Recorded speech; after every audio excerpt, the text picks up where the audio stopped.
ঢাকা সিলেটের পর Bangladesh premier league BPL এবার নোঙ্গর গুত্তেজার চট্টগ্রামত এতলাই বলি চট্টগ্রামের জহুর আহমেদ চৌধুরী স্টেডিয়ামও পুরোপুরি প্রস্তুত দেশের সবচেয়ে বড় এই ঘরোয়া টুর্নামেন্টরে বরণ করি লইত দেশের ঘরোয়া ক্রিকেটর সবচাইতে বড় ফ্রাঞ্চাইজি আসর বিপিএল মাঠত গড়াইয়ে বেশ কিছুদিন ওই গিয়ে এর মধ্যে ঢাকা এবং সিলেট দেখে বিপিএলর রং এবার পালা বন্দর নগরী চট্টগ্রামর এতাল্লাই বেশ কিছু সংস্কারের হাস গড়াইয়ে জহুর আহমেদ চৌধুরী স্টেডিয়াম ঘিরি লওয়াইয়ে আবু সাইদ কর্নার মুগ্ধ কর্নারের মতো বেশ কিছু উদ্যোগ মুগ্ধর স্মরণে হচ্ছে যে পানি এটা পানি কর্নার ওখানে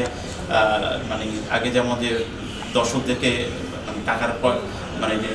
পানি কিনে খেতে হতো সেটা এবার লাগবে না এবং সবাই বিনামূল্যে পানি খেতে পারবে এবং স্টেডিয়ামে একাধিক কর্নার থাকবে এবং সেই কর্নারটা মুগ্ধ কর্নার নামে একটা পয়েন্ট থাকবে সেখান থেকে সবাই বিনামূল্যে পানি খেতে পারবে। ইন্দি 14 জানুয়ারি মঙ্গলবার চট্টগ্রামত ফার একতুজার বন্দর নগরী চট্টগ্রামের দল চিটাগং কিংস দলরে বরণ করি লইত ইতিমধ্যেই নানান উদ্যোগ লওয়াইয়ে চিটাগাং কিংস টিম 14 জানুয়ারি চট্টগ্রাম শাহ আমানত আন্তর্জাতিক বিমানবন্দরত আর এটা মাঝে ফারাহের একই সাথে বিপিএল এর অফিসিয়াল জিবেট ট্রফি এবং মাস্কেট দুনুও একই সাথে ফারাহের এই চিটাগাং কিংস অফিসিয়াল ট্রফি এবং অফিসিয়াল মাস্কেট এই তিনদান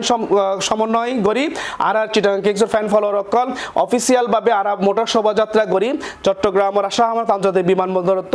আগ্রাবাদ ওইরে ওয়াসা জি সিরমোর 1602 নম্বর গেট আবার ইউ টার্ন লই আর 2 নম্বর গেট ওই এরা আবার ওয়াসা ওই আর লালখান বাজার হয় রেডিসন ব্লু মধ্যে আর জমায়েত হইম আশা করি আর 5টার মধ্যে আর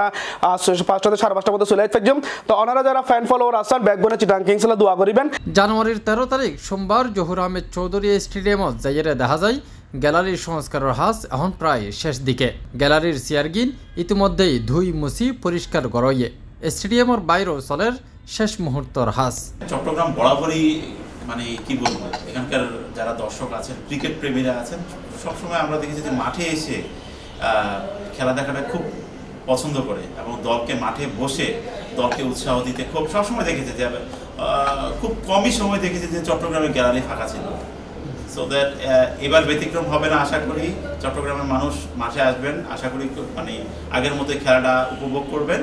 আর নিশ্চয়ই আমরা এবার বিপিএল কে অন্যভাবে দেখছি। জহুর আহমেদ চৌধুরী স্টেডিয়ামের প্রধান ফটক ফারই গেলেই শুভাফার এবারের বিপিএল এর মাস্কট ডানা 36 বিপিএল লেখা সম্বলিত বড় বড় বেলুনও উড়ের স্টেডিয়ামের বিভিন্ন পাশে খুব বেশি সাজসজ্জা এবং প্রচার প্রচারণার হাস তেমন চোখত নফেললেও বাংলাদেশ ক্রিকেট বোর্ড বিসিবির মিডিয়া ম্যানেজার জাহিদ চৌধুরী জানাই 16 জানুয়ারি খেলা শুরু হইবার আগেই সম্পন্ন করা হইব